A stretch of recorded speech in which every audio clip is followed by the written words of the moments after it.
समाज में दो प्रकार के लोग होते हैं, पहले काम करने वाले और दूसरे काम करवाने वाले। ये जो काम करने वाले यानी कि पहली कैटेगरी के जो लोग होते हैं, ये ज़्यादातर कंडीशन में नौकरी करते हैं यानी कि नौकर लोग होते हैं।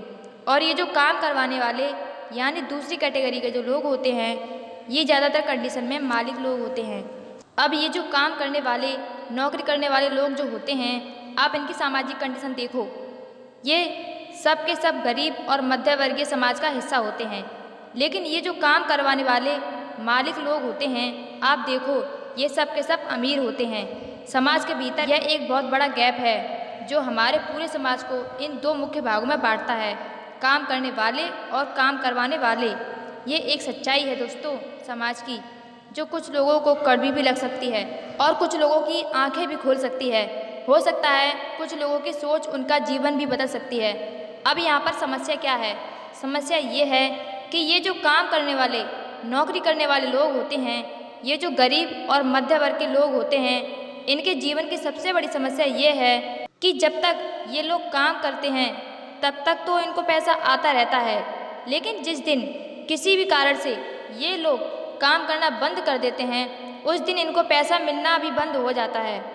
लेकिन ये समस्या दूसरी कैटेगरी के लोगों के साथ यानी कि अमीर लोगों के साथ नहीं होती।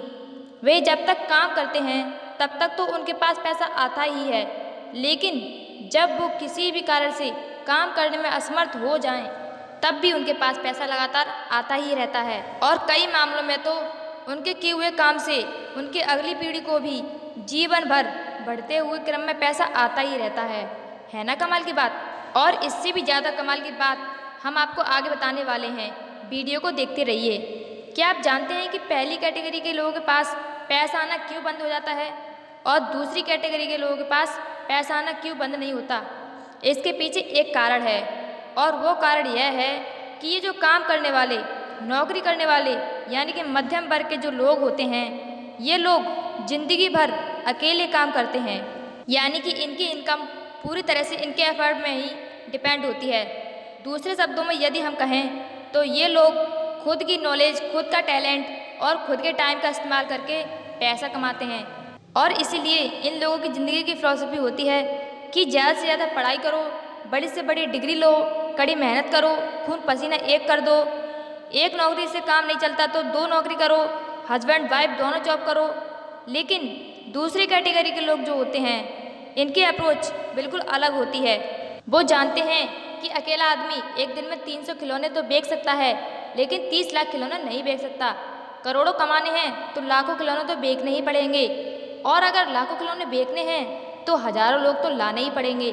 वो जानते हैं कि एक अकेला इंसान कितनी मेहनत कर ले, लेकिन वह सारी ज़िंदगी उतना पैसा नहीं कमा सकता जितना एक टीम क्रिएट करके, एक नेटवर्क बना के 2 या 3 सालों में कमा लेगा। दोस्तों, मेहनत करने से कभी कोई इंसान करोड़पति नहीं बनता। अगर ऐसा होता तो आज मजदूर लोग करोड़पति होते। पैसा कमाने के लिए मेहनत की नहीं, सोच की ज़रूरत है। एक ही काम हो सकता है, या तो मेहनत कर लो या फिर पैसा कमा लो। इसीलिए ये दूसरी कैटेगरी के लोग कभी भी अकेले काम नहीं करते, हमेशा टीम बना के या कहें नेटवर्क बना के ही काम करते हैं। एक छोटी सी स्टोरी आपको शेयर करते हैं, ध्यान से सुनिएगा। एक बार एक सेठ के पास एक आदमी आया और वो आदमी उस सेठ से कहता है कि मुझे 3000 रुपये चाहिए। सेठ पूछता है, भाई तुझे 3000 रुपये क्यों चाहिए? वो आदमी बोलता है कि हमारे घर के पास में एक पेट्रोल पंप है, उस पेट्रोल पंप के सामने मैं एक मिठाइयों की दुकान खोलूँगा, और जो भी मुझे मुनाफा होगा उस मुनाफे से धीरे धीरे मैं आपके पैसे लौटा दूँगा। वो सेठ उस आदमी को 3000 रुपये देने से मना कर देता है। थोड़ी देर बाद उस सेठ के पास एक आदमी और आता है। ये आदमी सेठ से 3 लाख रुपए मांगता है। सेठ इस आदमी से भी यही पूछता है कि भाई तुझे 3 लाख रुपए क्यों चाहिए? ये आदमी बोलता है कि इन 3 लाख रुपए से मैं 100 पेट्रोल पंप के आगे 100 मिठाइयों की दुकान खोलूँगा, और उन 100 मिठाइयों की दुकान से मुझे जो भी मुनाफा होगा मैं उससे आपके पैसे लौटा दूँगा। सेठ इस आदमी को 3 लाख रुपए दे देता है। अब सेठ के बगल में सेठ का मुनीम बैठा होता है। उसे ये बात समझ में नहीं आई, तो वो सेठ से पूछता है, सेठ जी एक बात बताइए, आपके पास 2 व्यक्ति आए, दोनों ही मिठाइयों की दुकान खोलना चाहते थे और दोनों ने ही आपसे पैसे मांगे। पहले वाले को तो आपने मिठाई की दुकान खोलने के लिए 3,000 रुपये भी नहीं दिए और दूसरे वाले को वही मिठाइयों की दुकान खोलने के लिए 3 लाख रुपए दे दिए। ऐसा क्यों? सेठ जी ने धीरे से कहा, अगर ये बात तेरे समझ में आ जाती तो तू वहाँ नहीं मेरी जगह होता। फिर भी मैं तुझे समझाने की कोशिश करता हूँ, शायद तेरी समझ में आ जाए। पहला आदमी जो 3,000 रुपये मांग रहा था वो एक मिठाई की दुकान खोलता और उस दुकान पर वो खुद ही बैठता, तो वो मिठाई की दुकान चल ही जाती। इस बात की क्या गारंटी है? और भगवान ना करे यदि उसे कुछ हो जाए, बीमार पड़ जाए या चाहे चोट लग जाए जिसकी वजह से वो दुकान को चलाने की हालत में ना हो, फिर वो मेरा पैसा कैसे लौटाएगा? यानी उसे 3,000 रुपये देना रिस्की था। लेकिन जब दूसरा आदमी मेरे पास आया तो उसने 100 मिठाइयों की दुकान खोलने की बात की। 100 मिठाइयों की दुकान पर वो अकेला तो बैठ नहीं सकता, यानी कि 100 लोगों को वो काम पर रखेगा। अब 100 के 100 लोग एक साथ तो बीमार पड़ नहीं सकते, सब के सब एक ही दिन एक साथ तो छुट्टी लेंगे नहीं। और ऐसा भी नहीं हो सकता कि 100 मिठाइयों की दुकान खोले और 100 के 100 ना चलें, 70-80 तो चलेंगे ही। यानी दूसरे वाले आदमी को 3 लाख रुपए देने में मुझे अपने पैसों का जोखिम लेने की ज़रूरत नहीं थी और इसीलिए मैंने उसे 3 लाख रुपए दे दिए। कुछ समझे? This is the basic difference. पहली और दूसरी कैटेगरी के लोगों में यही है सबसे बड़ा अंतर, सोच का अंतर, फैसला लेने का अंतर। और यही सोच का अंतर, फैसला लेने का अंतर उनके काम करने के तरीके का अंतर बन जाता है और यही काम करने के तरीके का अंतर उनके पैसे कमाने के तरीके का अंतर बन जाता है और धीरे धीरे ये अंतर बढ़ता ही चला जाता है। दोस्तों, अब तक आपके समझ में क्या आया और क्या नहीं आया वो तो हम बिल्कुल भी नहीं जानते, लेकिन अब जो जानकारी हम आप सबके साथ शेयर करने जा रहे हैं वो जानकारी आपके सामने एक बहुत बड़ा सवाल खड़ा कर देगी।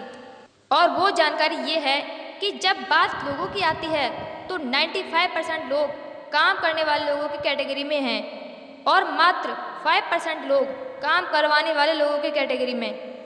लेकिन जब बात पैसों की आती है तो ये आंकड़ा बिल्कुल उल्टा हो जाता है। 95% लोगों के पास इस दुनिया का मात्र 5% पैसा है और मात्र 5% लोगों के पास इस दुनिया का 95% पैसा है। अब सवाल यहाँ पर यह है कि हम आपको ये सब क्यों समझा रहे हैं? आप सबको ये डिफरेंस समझाने के लिए हमारा मकसद क्या है? मकसद ये है कि यहाँ पर एक सवाल है जो हम आप सबसे पूछना चाहते हैं और वो सवाल यह है कि दोस्तों, यदि आपको जीवन में मौका मिले ये डिसाइड करने का कि आपको किस साइड रहना चाहिए, यदि आपको जीवन में असली मौका मिल जाए अपनी कैटेगरी खुद चुनने का, तो आप खुद के लिए कौन सी कैटेगरी चुनेंगे, पहली या दूसरी? दोस्तों, अगर आपने पहली कैटेगरी चुनी है तो आपके लिए ये वीडियो यहीं पर ख़त्म हो चुकी है। लेकिन अगर आप अपने आप को, अपने भविष्य को दूसरी कैटेगरी में देखना चाहते हैं तो फिर से एक और सवाल हमारे सामने आ जाता है। सवाल है कि आप आज की डेट में जो भी काम कर रहे हैं या जो भी काम करने की प्लानिंग कर रहे हैं, क्या उस काम को करके ये पॉसिबल है कि आप दूसरी कैटेगरी में आ जाएं? यदि नहीं तो क्या कोई और रास्ता आपके पास है जिस पर चलकर आप खुद को उन 5% लोगों में ला सकते हैं जिनके पास इस दुनिया का 95% पैसा है? क्या आपके पास ऐसा कोई रास्ता है?